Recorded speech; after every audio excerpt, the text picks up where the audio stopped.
Willkommen, bienvenue, welcome once again to another live stream. I hope you notice in the virtual studio we have a gentleman by the name of Jiten Chavda.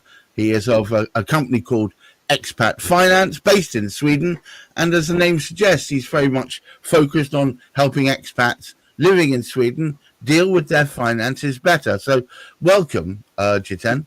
Thank you very much. Not at all. I'm glad to have you here. Now, Jiten and I have talked a number of times, but his focus is very much on expats, and being a bit of a silly Brit, I'm not entirely sure what that means.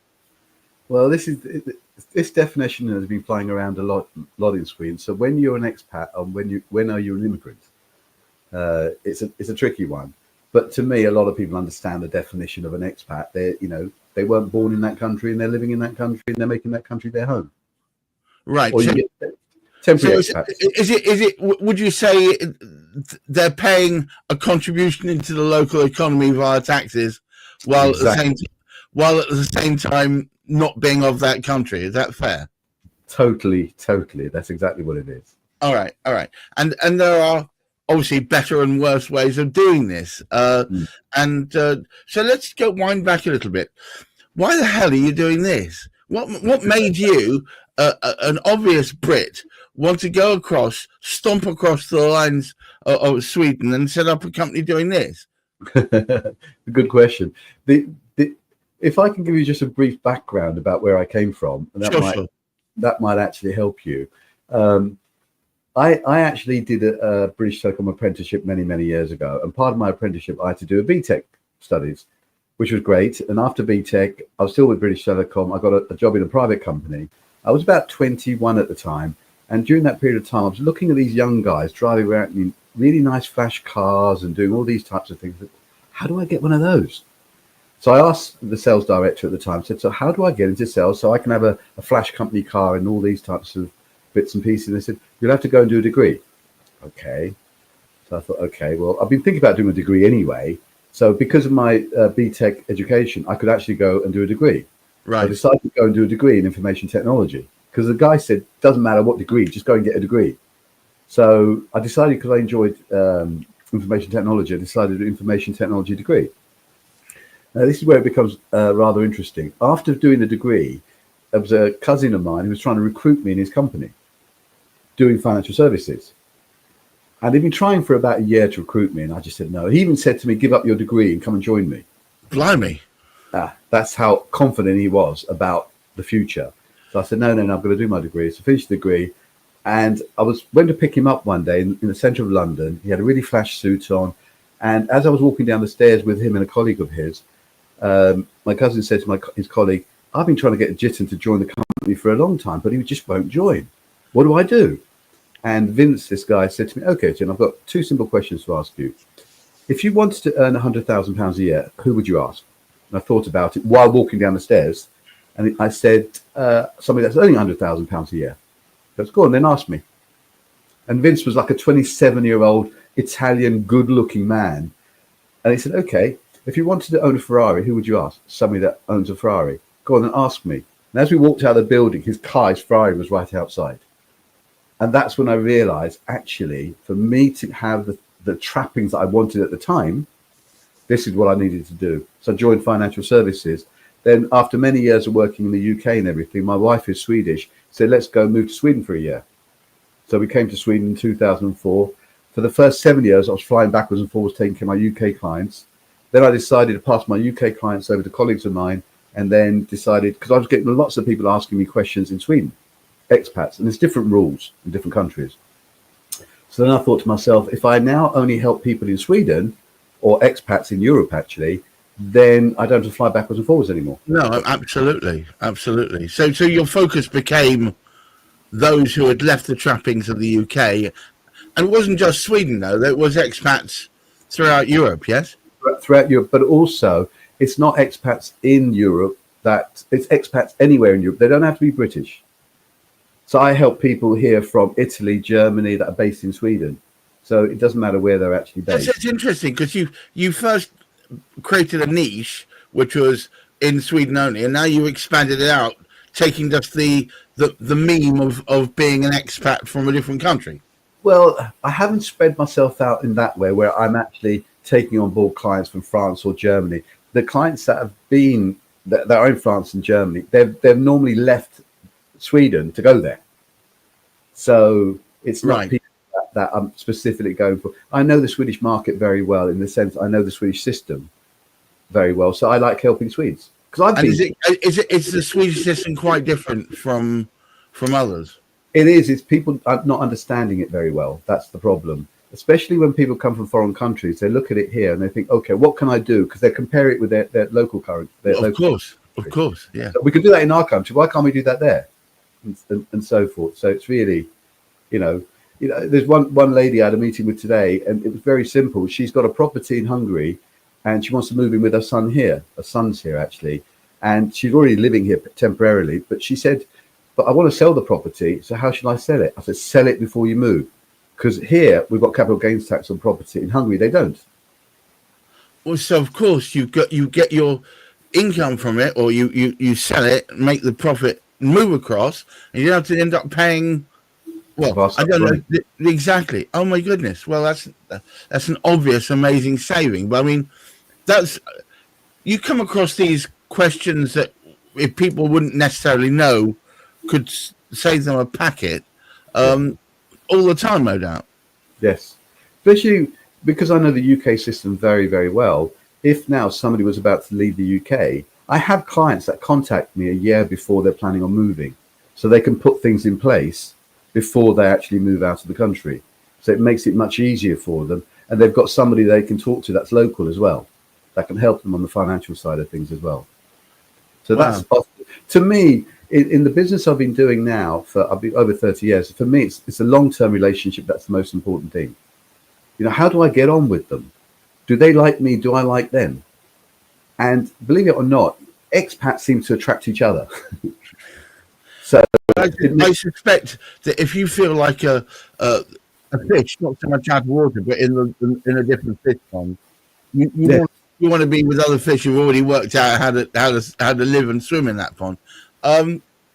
So living in Sweden as a Brit, but dealing and focusing on the Swedish system and of finance, has that made you built a group of relationships with expats that actually end up with them moving different parts of the world, but they take you with them? Is that the way it works? I've had a few that's done that, because within Europe, the clients that have moved out of Sweden and living in France and Germany and Holland, places like that, I still advise them because my license still covers me to advise them. So I still help them along their merry path. In a few cases, I've got local advisors that can help them as well. So my thoughts are that although your initial impetus was how do I get the flashy car, the fancy suit, and the big turnover? Well, no, I mean that's the attractant that brings you in. But now it's much more about the long game as much building the relationship. It has been a long game. To me, that I've learned as you get older, you learn a lot of things. And one of the things I've actually learned, the relationships you build with people is actually the most important thing. That is what's going to take you forward in life, in every aspect, actually. Some of the clients, some of the people that have become clients of mine, they're now like friends of mine. Well, so yes, absolutely. Great way of building relationship up with people. So, yes, it's because I think also if you're a new expat in a foreign country, it's very difficult to mix in with other people. You need to have people that can take you out socially. Otherwise, you're going to end up having no friends, really. And unfortunately, I don't want to be negative about Sweden, but Sweden does have, and every expat will say the same. Even Swedes will say it. They're not very friendly people. Well, I think they're very protective of their own niche and their own clique, and if you're an outsider looking in, they're almost like unless we know you, we don't know you, and how do you cross that? How do you cross that boundary? Yes, quite right. So it's very difficult. But within expat groups, it's easier because everybody wants to meet everybody. I was out for a few drinks with some friends, expat group, a couple of weeks ago, and there was 8 of them. 4 of them I've never met before, and it was like they were mates of mine from back home. There was just banter going on, and it was just fantastic opportunity. It's just great meeting people like that. It really Well, is. yes, and I tell you what, I would say to anyone who's an expat there, go to a lot of these expat business groups. Everybody's keen to build their friendship groups because of this very same reasons. You said when you're in a country that's foreign to your original nationality, you're going to find necessarily you're on the outside looking in. It's going to be that way. So if Yeah. you can at least mix it up with the expat groups, you're going to find that you build your friendship groups much more quickly. So now you're out there and you've settled into this world. Um, it, are the expat groups out there constantly in need of support? Is it an ever changing climate finance wise? It's not an ever-changing climate, but there are changes that happen in the system. You know, a good example is from January the 1st, you can have an investment which is the same as an ISA in the UK. Right. I don't know if people are aware of that. You can actually put in Swedish kroners, 150,000 kroners, about £13,000 a year. You can put in, £30,000 you can put in next year, tax-free. So let's utilize that. So making sure people are aware that they can do that, because people aren't aware of these types of things, because there are so many things that clients can do, but they don't know about it. They don't know.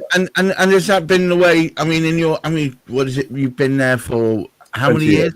20 years. 20 years. And in those 20 years, if you look back at the financial environment, has it changed without the often changes that expats could have capitalized on if only they'd known?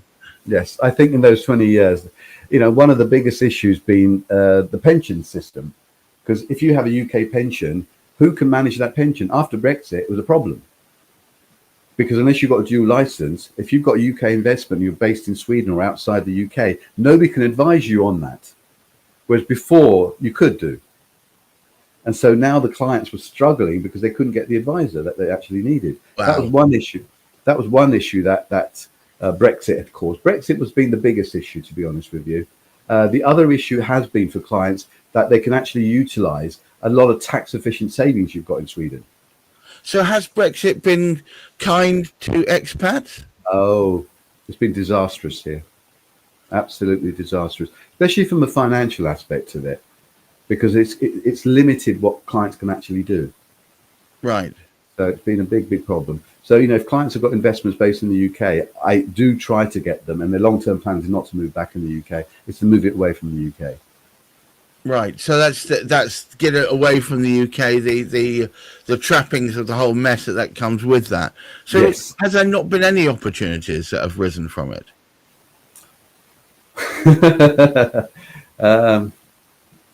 I think it's made people more aware that they need to be careful of their finances. Because it's a simple question I ask most people. I'll ask you the same question, Gareth. If you think about it, the second biggest asset you have is what?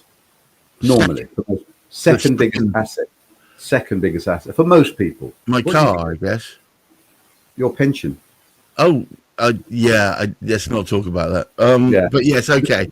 That's just, now, if that's your second biggest pension, the second biggest asset, why do you just leave it? Because most people just have an investment in a pension and they contributed it for 20 years and then forget about it. Yeah, absolutely. It just sits there. I used it to finance getting my daughter into. Let's not talk about that. Anyway, moving on.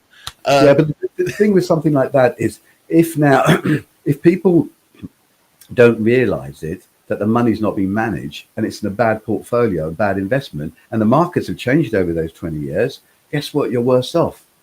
And guess what? You should make more of an effort. Review your pensions on a regular basis. Yeah, most people don't review their pensions. That is absolutely true. It's your second biggest asset. Yeah. I mean, my wife has been paying into her NHS pension since year dot. That's different. We don't have a clue how much it's worth or what she can do with it or anything. Well, if you want, arrange a one-to-one meeting with your wife and I can explain to you how that works. Unofficially. Of course. So, look, before we wind this up, if you are living abroad, and particularly if you've got a connection to Sweden, and if you are wanting to make sure you're getting the very best bang out of your buck. What should people do next? I mean, what I've done is, in our little street scene from Sweden that we have behind us, there's a QR code up there, which if you scan it, you can have a short meeting with Jiten. I mean, in that short meeting, it's going to be more about getting to know people and finding out what they're really what they would like to achieve, I guess. I think for me, what the best way of moving further forward is looking at where you are financially today and where you're trying to achieve in the short, medium, and long term. A lot of people, when you ask them a question, you're saving this money. Why are you saving that money? Oh, I don't know. There's no focus. There's no vision on why they're trying to save money. Now, if you don't know why you're trying to save the money, then we might be in the wrong place to save that money.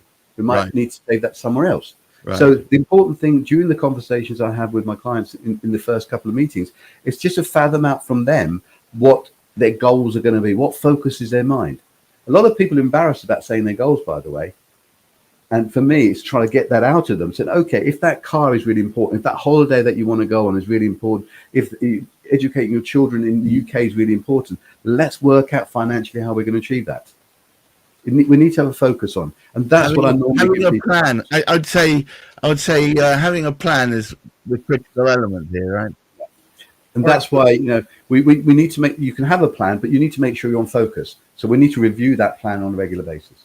Okay. Well, look, guys, I hope you've enjoyed this first of a number of sessions with Jiten.